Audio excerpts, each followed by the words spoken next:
la circulación periférica, la llegada de sangre oxigenada y de nutrientes a los tejidos. El paciente que está en shock, seguidamente, si no se revierte eso, puede morir. Un escalón antes de la muerte. Y hay varios tipos de shock. Shock hipovolémico, a consecuencia de tanta pérdida sanguínea, hay poco volumen circundante, entonces esa es la causa del shock. Por eso no llega sangre suficiente a los tejidos, porque hay poco volumen, ¿verdad? Y aquí el tipo de shock que genera un neumotórax, aquí no hay sangrado en el neumotórax. ¿Cuál es el tipo de shock? Ya escuché por ahí, shock obstructivo. ¿Por qué se llama así? Porque simplemente se está obstruyendo, se está impidiendo el retorno venoso que llega al corazón. Y el corazón que no recibe sangre no tiene nada que bombear. Eso ya nos decía la ley de Frank Starling de fisiología. Fracturas de pelvis. Las fracturas de pelvis son lesiones que sangran mucho. Los huesos de la pelvis sangran mucho. Además están en íntima relación anatómica con los vasos ilíacos. Entonces a veces el propio fragmento óseo de la pelvis termina lacerando los vasos ilíacos. Y puede generar sangrados que llegan hasta 4000 ml de sangre. ¿Cuánto es el volumen sanguíneo total de nuestro cuerpo? Máximo 4700, 5000 para ser práctico. Entonces casi toda la doleña se carga a nivel de la pelvis. Eso también es una causa importante de mortalidad. Difícil de controlar sangrados en la pelvis. No es simplemente como operar y estancar el sangrado. Muchas veces se entra a operar y no se encuentra un origen del sangrado, un solo origen al menos. Es como sangrado en napa, el propio hueso es el que termina sangrando, plexos venosos difíciles de controlar. Por eso que la conducta inicial así en forma bien general, una información que vamos a analizar más profundamente más adelante. Cuando hay fractura de pelvis, la conducta no es, la primera conducta no va a ser la cirugía, va a ser estabilizar la pelvis. ¿Okay? Estabilizar esa fractura y torcer para que ese sangrado se detenga espontáneamente. Casi siempre va a ser esa la conducta. Muy pocas veces vamos a tener que entrar a operar y tratar de estancar ese sangrado de la pelvis. Entonces, la mayoría de las lesiones que causan muerte en la segunda etapa están relacionados a pérdida sanguínea. ¿Están de acuerdo conmigo? Una ruptura del vaso digestivo, neumotórax, fracturas de la pelvis. ¿Verdad? Neumotórax hipertensivo no tiene nada que ver con sangrado, pero sí causa un shock obstructivo. Algunas modalidades de trauma de cráneo que tienen relación con sangrados en la cavidad craneal, ¿cierto? Hematoma subdural, hematoma epidural, vamos a aprender a diferenciar imagenológicamente, clínicamente, un paciente con traumas de cráneo, ¿verdad? En sus distintas modalidades. En estos ejemplos son formas de hemorragias en algún compartimiento de la cavidad craneal, ¿se entiende? Solamente que una vez he visto una pregunta que me pareció muy interesante, tal vez muy lógica, pero vale la pena mencionar. ¿Cuál sería la causa de muerte de un paciente en la segunda etapa, ¿verdad?, de mortalidad de víctimas de trauma que tiene un hematoma subdural? Si bien es un sangrado, una modalidad de sangrado, sin embargo el paciente no muere por shock hipovolémico. ¿Se entiende eso? O sea, en la cavidad craneal no va a entrar tanta sangre como para generar shock hipovolémico. Ruptura de vaso puede generar shock hipovolémico, ruptura de hígado sí, hemoneumotórax sí, fractura de pelvis sí. TCE, hematoma subdural, a pesar de que es una forma de sangrado en una cavidad, en este caso la cavidad craneal, no tiene la capacidad de generar shock hipovolémico porque la cavidad craneal es una cavidad de volumen reducido. Entonces, ¿qué es lo que va a generar un sangrado pequeño en la cavidad craneal? Aumenta la presión intracraneal y ese aumento de la presión intracraneal literalmente genera una protrusión, para no decir una herniación del tronco encefálico a nivel del agujero occipital de nuestro cráneo. Y eso es lo que termina, lo que se conoce popularmente como enclavamiento. El paciente está enclavado de tanta presión intracraneal, con el mínimo sangrado que pueda haber, el paciente muere por una herniación del uncus a nivel del foramen occipital. ¿Okay? Eso vamos a analizar más profundamente en la clase del PCE. Entonces esto se pregunta en los exámenes, chicos. Tienen que saber algunos ejemplos o causas de lesiones que pueden causar mortalidad en la segunda etapa. Y finalmente hay pacientes que de repente no murieron en el local del accidente, tampoco murieron en esta segunda etapa. Si vamos a colocar un tiempo, ¿verdad? Si vamos a tratar de ser más didácticos y decir, bueno, ¿hasta cuándo dura la segunda etapa? La segunda etapa es la etapa de la evaluación inicial del paciente politraumatizado. Ahí en la atención en urgencias. ¿Okay? La primera hora, desde el momento del accidente hasta la evaluación del paciente, es importante y se conoce como la hora dorada del paciente politraumatizado. Y muchos pacientes, a pesar de la gravedad de las lesiones, terminan sobreviviendo. A veces sin cirugía, a veces con alguna intervención quirúrgica, sobreviven. Y lógicamente, por la gravedad de las lesiones, suele pasar a terapia intensiva. Y en la terapia intensiva, ustedes saben que un paciente crítico muchas veces puede durar semanas internado en la unidad de terapia intensiva y está expuesto a complicaciones propias de los cuidados intensivos, infecciones oportunistas relacionadas a los equipos de ventilación mecánica, complicaciones pulmonares desde una simple atelectasia hasta una neumonía adquirida ahí en el hospital, intrahospitalar. Entonces el paciente termina falleciendo por procesos sépticos oportunistas, complicaciones pulmonares como embolia, neumonías o fallas orgánicas múltiples. Comienza a fallar el riñón, comienza a fallar el aparato cardiovascular, el paciente muere por falla multiorgánica. Esas serían las causas de muerte en una tercera etapa que podemos colocar aquí días o semanas después del evento traumático. No es fácil que un paciente politraumatizado salga vivo del hospital. Tiene que haber superado todas estas etapas de riesgo de mortalidad. A eso es lo que el ATLS lo llama distribución trimodal de las muertes por trauma. Una distribución trimodal significa una distribución en tres picos, tres grandes picos o tres grandes momentos que un paciente politraumatizado puede llegar al público. ¿Okay? Bueno, la atención de un paciente politraumatizado se divide en estas etapas, se define así a todas las medidas que adoptamos desde el propio local del accidente, durante el traslado y sobre todo en el hospital. Todas las medidas que realizamos para poder identificar las lesiones potencialmente mortales y tratar de revertirlas, ¿verdad? Entonces, por eso es que de forma bien didáctica, la atención del paciente politraumatizado se divide en una atención prehospitalar. La atención prehospitalar también incluye el traslado del paciente. Esta función, esta atención prehospitalar en países del primer mundo, donde son redactados y son pronunciados los principales conceptos del ATLS, esta labor se lleva a cabo por paramédicos, ¿sí? Solemos ver en las series médicas, en películas, ¿verdad? Paramédicos son médicos que actúan fuera del hospital. Una verdadera especialidad médica en países del primer mundo, sobre todo, todavía no es muy popular en Latinoamérica, pero seguramente en muchas ciudades referentes de Brasil ya existe esta verdadera especialidad médica. Paramédicos, son médicos, tienen las mismas habilidades que un médico, o tal vez más experiencia todavía. Realizar algunas conductas del área médica, como intubar, colocar tubo pleural, acceso venoso periférico, acceso central, pericardiocentesis, o sea, son médicos que actúan en condiciones extremas fuera del hospital. Estamos hablando de asistencia terrestre, aérea, incluso fluviales. ¿Okay? Hoy día, prácticamente el manual ha independizado a la atención prehospitalar. Existe un verdadero manual de atención prehospitalar.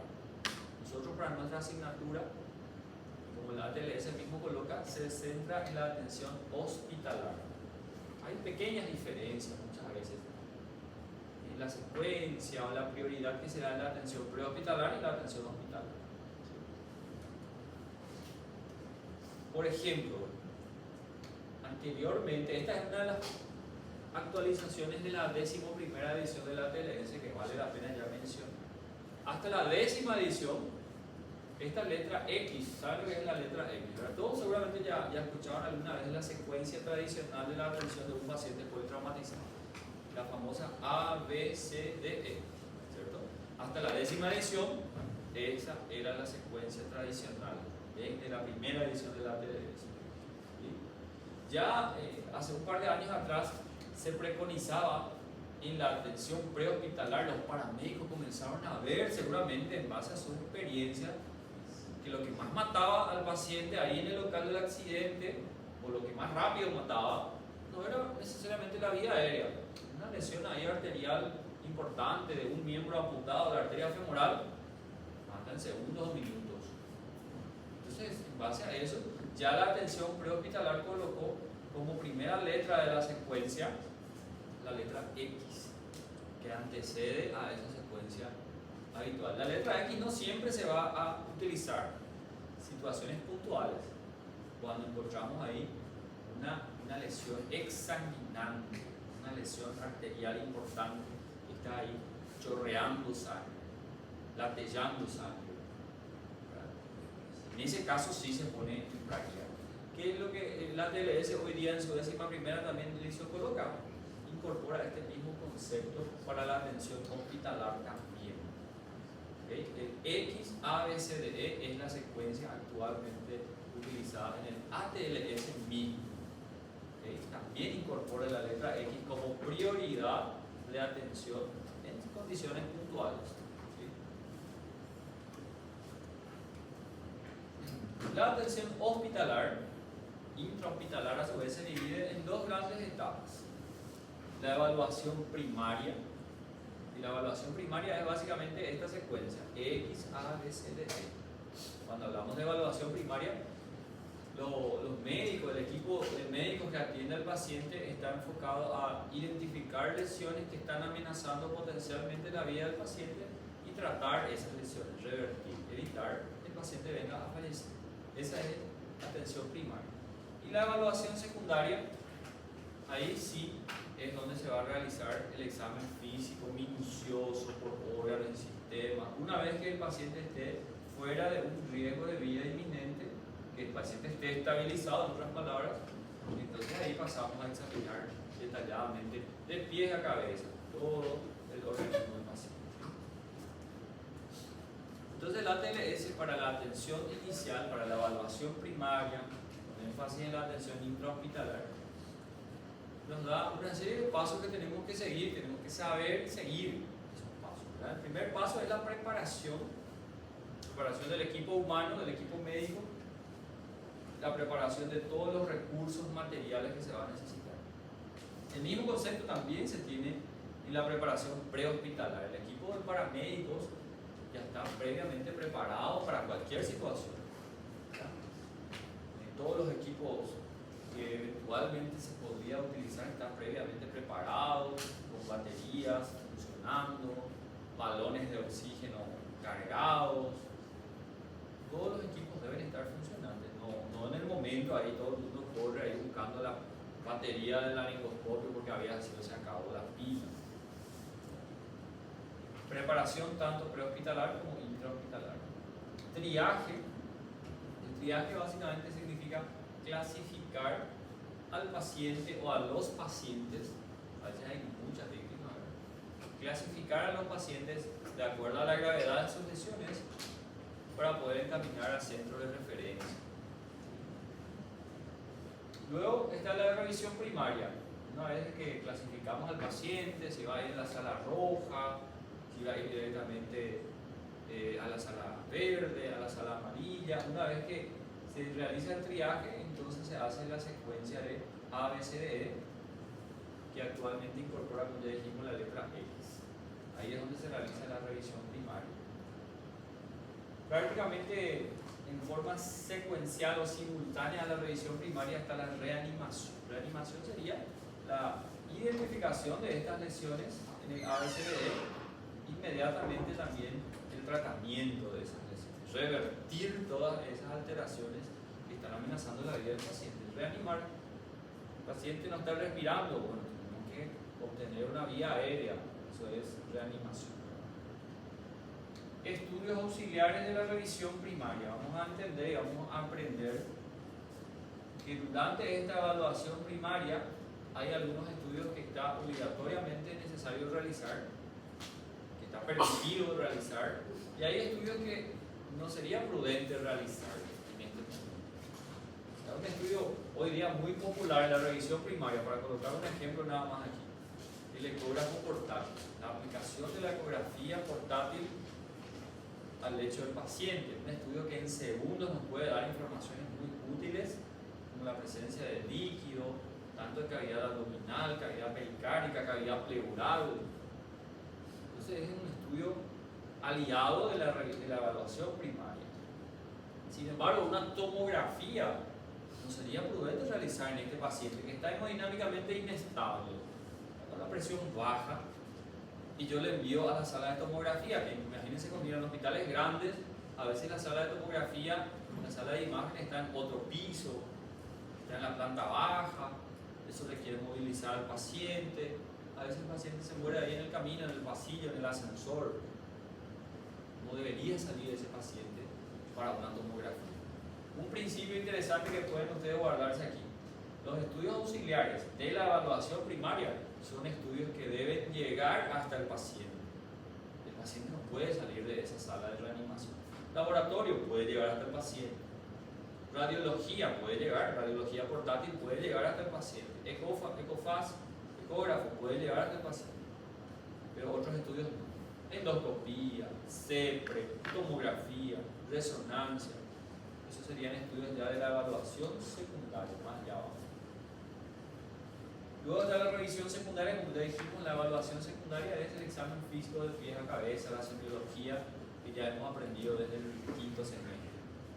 Y ahí sí, algunos estudios auxiliares de la evaluación secundaria, ejemplo de eso podría ser tomografía, resonancia, endoscopía, CEPRE, estudios que requieren un paciente ya estable para poder realizarse.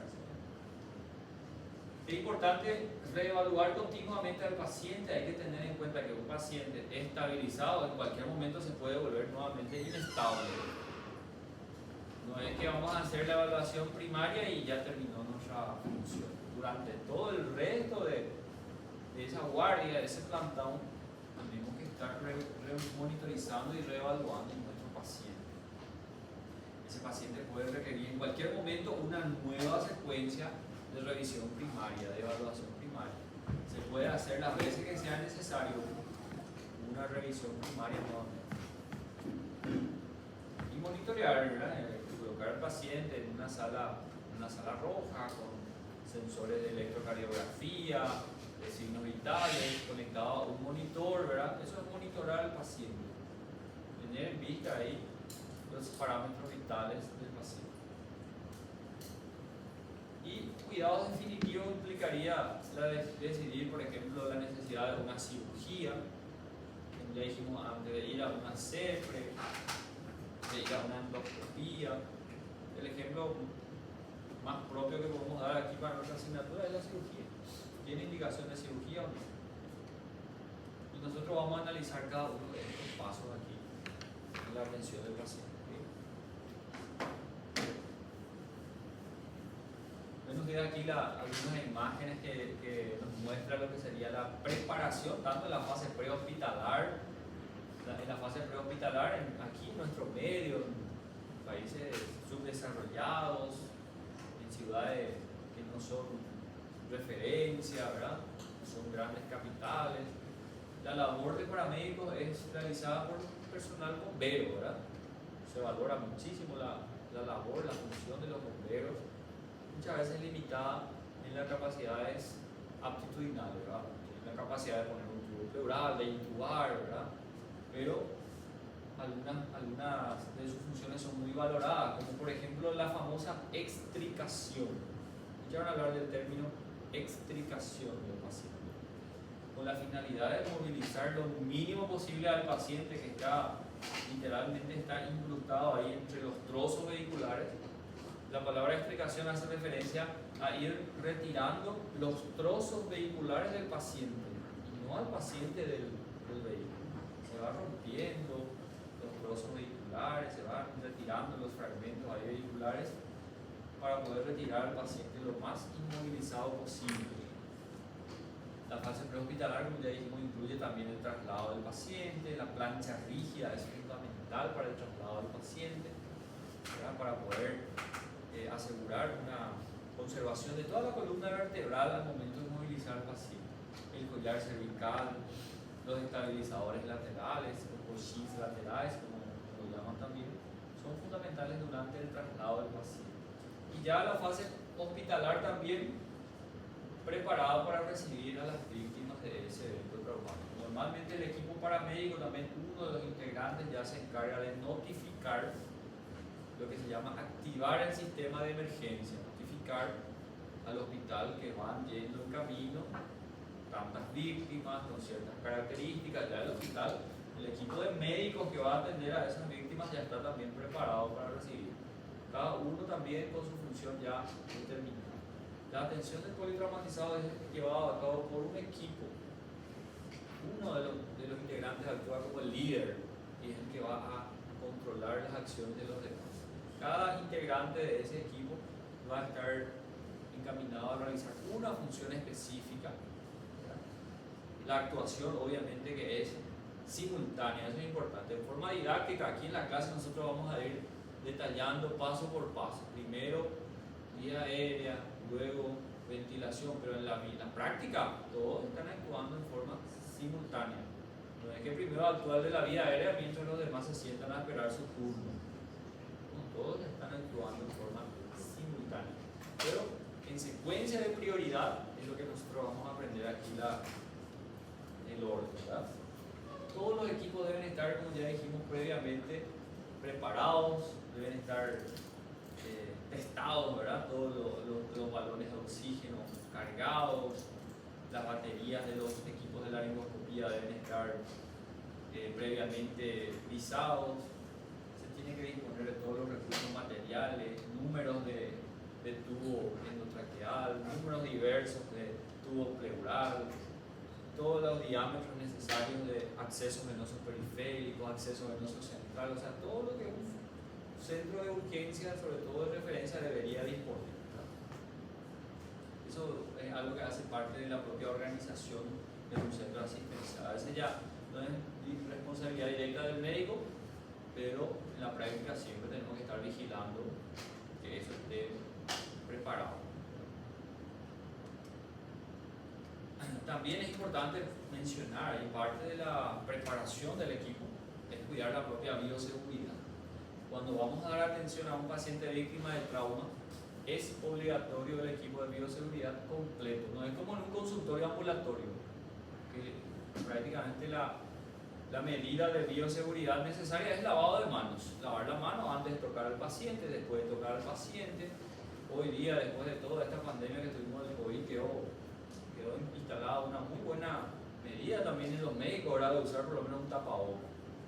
Pero cuando vamos a dar atención a pacientes víctimas de trauma con potenciales infectos contagiosos, ¿verdad?, desconocidos en ese momento, y nosotros como médicos vamos a estar expuestos a secreciones biológicas, sangre, orina o cualquier tipo de fluido biológico, tenemos que tener el equipo de bioseguridad completo. Eso es un checklist que ustedes tienen que mencionar siempre en cualquier examen práctico también, y en su vida como médicos pues tienen que tener en cuenta. Completo, ¿qué significa eso? Camisolines, ¿verdad? Encima del chaleco, encima de las chomas tiene que tener un camisolín, tiene que tener el gorro, tiene que tener tapabocas, gafas, guantes, cubre calzado, o sea, completo es el equipo de bioseguridad. EPI, ¿verdad? Completo. Paramentación completo. La segunda etapa del ATLS es el triaje. Ya dijimos que triaje básicamente significa clasificar. Clasificar a los pacientes de acuerdo a la gravedad de sus lesiones para dar atención en determinados centros asistenciales. Vamos a llevar un poco este concepto aquí en la práctica de nuestra comunidad. Ustedes son testigos de esto, ¿no? yo creo que todo el mundo alguna vez ya vio, o por lo menos sabe del riesgo que hay aquí en los accidentes en motocicleta, ¿verdad? Imagínense conmigo entonces el hospital regional, que ustedes ya conocen muy bien. La urgencia ahí hoy día cuenta con 3 o 4 médicos de guardia. Sí, estamos ahora. Antiguamente en mi época les cuento que cuando yo era interno como ustedes, cuando era estudiante, era un médico para toda urgencia pediátrica, urgencia, era un solo médico. ¿Sí? Entonces cada vez se va mejorando, pero también cada vez más va creciendo la ciudad y va creciendo los casos también, ¿verdad? Hoy día, 4 médicos de guardia ahí en la urgencia, que dispone ahí, y que sean los pasillos, pero aproximadamente 15 camas en la urgencia. Hay disponible 15 camas, siempre hay ahí varios pacientes, ¿verdad? Siempre hay hoy día por lo mínimo 2 cirujanos de guardia también ahí. Hay nomás ahí en el servicio de cirugía, en el quirófano, también de guardia. Anestesiólogo, 1 como mínimo, hay días que hay 2. Hay clínicos de guardia. Entonces, puedo decir que un hospital que cada vez está mejorando la disposición de especialistas también. Y les pregunto, se accidentan 2 personas en una motocicleta, 2, ¿verdad? Estaban yendo una tras el otro. Se accidentan 2 personas, los bomberos le llevan a los 2 en el hospital regional. ¿Será que el hospital regional podría dar atención con todo esto que dijimos aquí a esas 2 víctimas? Tendría la capacidad de atender a 2 víctimas. Uno de ellos sufrió una fractura de tibia, otro de ellos un trauma de cráneo. ¿Podría dar atención? De forma así bien práctica podemos decir que sí. Lo mismo el Hospital Regional de Punta Poná, me imagino que tiene una organización similar. Entonces, en esas condiciones que acabé de dar como ejemplo, el Hospital Regional puede dar atención a esas 2 víctimas, fractura de tibia, el otro TCE. Ahora la siguiente pregunta que les hago: ¿a cuál de las 2 víctimas le vamos a dar prioridad de atención? ¿A esa fractura de tibia o a ese trauma de cráneo? ¿Al más leve o al más grave? En esas condiciones, cuando el centro asistencial tiene la capacidad para dar atención a todas las víctimas, en este caso a estas 2 víctimas, primero los pacientes más graves. Entonces, en este ejemplo, el trauma de cráneo. ¿Se entiende? Ahora imaginémonos otro escenario catastrófico, que voy a dar un ejemplo un poco desagradable, ojalá que nunca ocurra. Un accidente aéreo, vamos a suponer aquí en la cercanía de la región, centenas de víctimas o decenas de víctimas, y comienzan a venir los pacientes al hospital regional, varios pacientes, y se van también a Punta Poná. Llegan aquí 50 pacientes en el hospital regional en esas mismas condiciones que hace rato le di. ¿Será que el hospital regional puede dar abasto, puede dar atendimiento de calidad a todas esas víctimas? Probablemente en ese ejemplo ya no. Entonces ahí en una situación así catastrófica, ¿qué nos dice la TLS? En eventos terroristas, porque en países del primer mundo ocurren eventos terroristas, miles, centenares de víctimas. En eventos catastróficos naturales, qué sé yo, tsunamis, alguna tormenta, ¿verdad? En fin, centenares de víctimas donde el hospital, el centro asistencial, no podría dar abasto de todas las víctimas. ¿A qué paciente se le va a atender primero? ¿Al más grave o al menos grave? En ese caso se le da prioridad a los que tienen mayor posibilidad de sobrevivir por una cuestión estadística, para que el sistema sanitario logre mayor número de sobrevivientes. Cambia un poco ahí el panorama. Es lo que pasó con el tema del COVID. ¿Recuerdan ustedes los países del primer mundo ahí con altos índices de personas ancianas, ¿verdad? España, Italia. Había tantos ancianos con COVID y ya no había lugares de terapia, que comenzaban a elegir personas jóvenes para entrar a las unidades de terapia intensiva. De cierta manera quedaban un poco de lado los ancianitos, que tal vez no tenían toda la reserva funcional que una persona joven. Pero eso es el sistema de salud buscando el mayor número de sobrevivientes. Y eso es lo que el ATLS coloca en este punto. Y se pregunta en los exámenes, así mismo como yo les estoy dando estos ejemplos, ya he visto preguntas. El relato de los examinadores es bastante creativo, ¿verdad? Una familia que estaba viajando de vacaciones, una carretera estadual, sufre un accidente, el conductor con X accidente, con X lesiones, el acompañante con tal lesión, los hijos que estaban atrás con X y X lesión. Les va a decir, es asistido en una atención básica de salud de esa comunidad. Ella inmediatamente tiene que ponerse en el contexto de una atención básica de salud. Se cuenta tal vez con un médico o con enfermeros, ¿verdad? Y ahí la pregunta es, ¿cuál será la secuencia de prioridad de atendimiento de esas víctimas? Por ejemplo. O si es que el caso clínico le da el mismo caso, pero le dice, se conduce a los pacientes a un centro de referencia en trauma. ¿Cuál será la secuencia de atendimiento de esos pacientes? Entonces ustedes tienen que recordar de esto según lo que me dice la TLS, la prioridad de atención, ¿verdad? Esto es todo lo que dijimos antes. Si el hospital cuenta con la capacidad de dar atendimiento a todas las víctimas de un determinado accidente, primero los pacientes con mayor riesgo de vida. A la inversa, el hospital no cuenta con la capacidad edilicia y de recursos humanos de dar atendimiento a todas las víctimas, primeramente serán atendidas las personas con mayor posibilidad de sobrevivir, los pacientes menos graves. Ahora sí pasamos a la revisión primaria. 5 minutitos para tomar un poco de agua y luego seguimos ahí.